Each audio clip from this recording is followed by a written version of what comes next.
Thank you very much, David and Fiona. And I'm actually going to continue the theme. I think that we are developing a theme here which also applies to the Caucasus, which is, as it were, stability isn't so stable as it looks. Or to put it another way, if you don't move forward, you might get moved forward against your will. Events might move you forward. And I think this is the situation, unfortunately, in the Caucasus. We have a kind of illusion that things are more or less under control, but I think things are a lot more fragile than they look. And we certainly saw, unfortunately, in 2008, a so-called frozen conflict thaw very quickly in South Ossetia. I, for years, have been battling against this concept of frozen conflicts, and I'm afraid to say it took a war to prove me right that these conflicts aren't frozen. I prefer the term simmering conflicts, smouldering conflicts, anything which conveys the sense that there's a lot going on under the surface here, that they're not frozen. Cyprus, you could say, is a frozen conflict. I don't believe the conflicts of the Caucasus are frozen. I won't really talk about Georgia today because I think the status quo in Georgia is now fixed for a while. It's not frozen, but I don't think we're going to see much movement in Abkhazia or South Ossetia in the near future. But the one conflict we should be paying attention to, and it's more appropriate today as we have two guests, one from Azerbaijan, one from Armenia, is the oldest conflict in the Caucasus, indeed the oldest conflict in post-Soviet space, the one over Nagorno Karabakh, which began way back in 1988 when there was nothing happening in the Balkans, nothing happening anywhere, and suddenly a little rebellion, political rebellion, broke out in Nagorno-Karabakh. Nowadays, we have a conflict which has had a ceasefire since 1994, but that ceasefire line is increasingly under pressure. It runs for more than 100 miles. It looks a bit like the First World War. There are trenches, sometimes only 50 or 100 yards apart.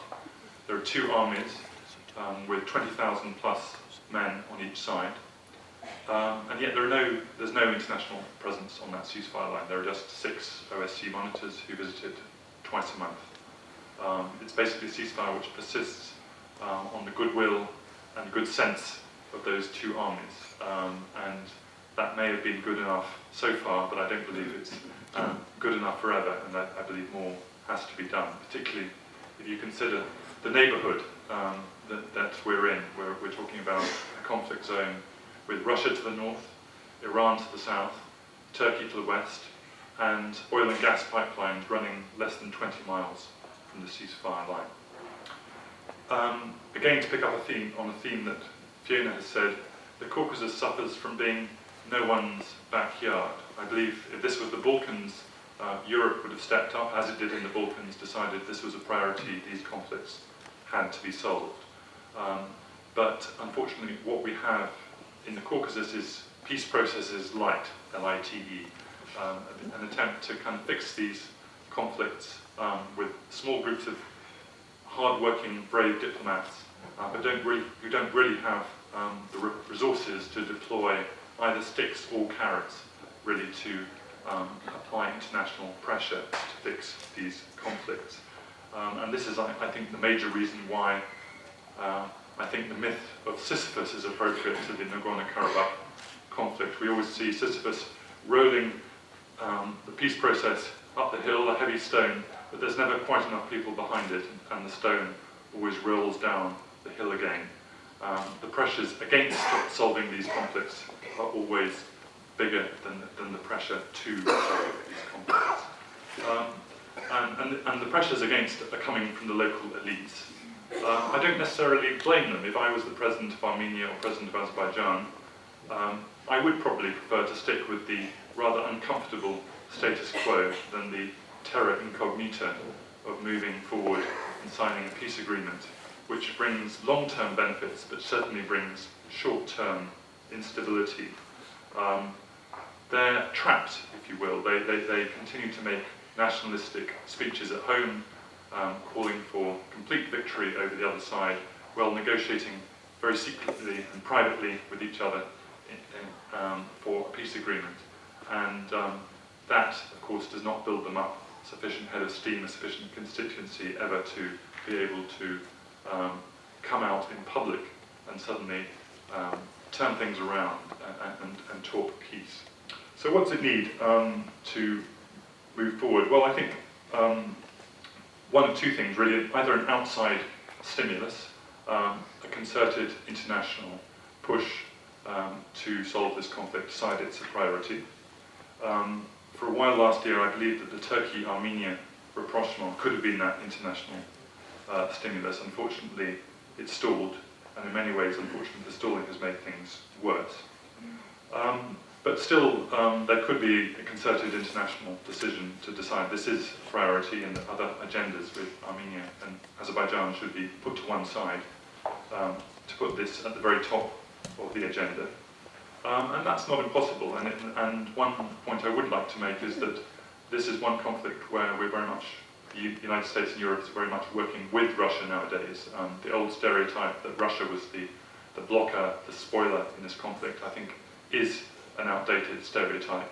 This is no longer the Russia of the 1990s where the Russian military was in control. This is a Russia which has been pushing to solve this conflict, and the most active figure last year to solve this conflict was indeed Dmitry Medvedev.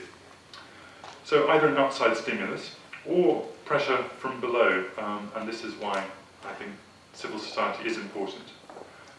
There is a constituency for peace, it's rather a small one, but unfortunately it doesn't have a voice in the two societies, Armenian or Azerbaijani. The authorities like to keep a monopoly of the peace process, and they're rather suspicious of civil society. But if the authorities in those two countries are suspicious of civil society, I think that's a call to the rest of us to give them even greater support, that they try and let the negotiators and diplomats talk to civil society, talk to this small constituency of peace, and try to cultivate it, try to grow it, try to give them support, bypassing the authorities if the authorities are not willing to make those kind of bold steps. So we need the third narrative, a narrative which is neither an Armenian narrative or an Azerbaijani narrative, but a joint narrative of peace. And we need to support those few brave individuals who are talking that narrative. If I understood you between the lines of what you said, I thought you were suggesting that Russia is prepared to be a more active participant in resolving the simmering Nagorno Karabakh conflict than we have acknowledged, and that there's the Russian ideas or opportunities that we might take up if we were more ambitious. If I got that right, and what would you say about my earlier question about Medvedev? Yeah, well, where I do think, and if you talk to the US Minsk group negotiators, they say that they have a very good relationship with the Russians on this subject. And it's really the local dynamics are more important than the foreign pressure. The Russians have this close relationship with the Armenians, but Karabakh is the one issue where the Russians cannot pick up the phone and tell the Armenians, do this, do that. The Armenians will say, no, this is our number one issue of national security. We are not going to listen to you on this issue. So I think there is some people in this town are so still fixated on the old Russia that one almost gets the impression that they would rather see a war in Karabakh than the Russians involved in peace. I'm slightly exaggerating, but I sometimes get that impression. I do believe that we can work with Russians. Obviously, the Russians have interests in this process, but I do believe that on balance they're more positive than negative. The impact of a rising Turkey on this region. Turkey, Prime Minister Erdogan is ambitious as a regional player. Their Foreign Minister Ahmet Davutoglu will explain to you the centrality of Turkey to every possible conflict in a wide radius. But the Turks are trying to be genuinely involved in a range of things. And let me ask you first, Tom, to just say a word about the status of Turkish-Armenian relations. We have a normalization agreement, but it's, I think I am going to call this frozen, not simmering. And tell us about the status of that.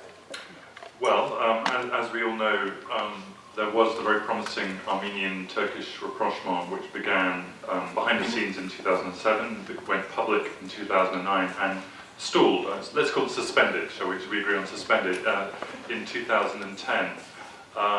And again, the main reason was Turkey, I think it's a general, maybe a generalization which I would defend, that Turkish ambitions rather outstrip its capacities in its new foreign policy, and they rushed perhaps too hastily into this, and then retrospectively decided that they wanted linkage with Azerbaijan and the Karabakh conflict to the protocols which they signed with Armenia, something which was unacceptable to the Armenian side, and the whole process stalled.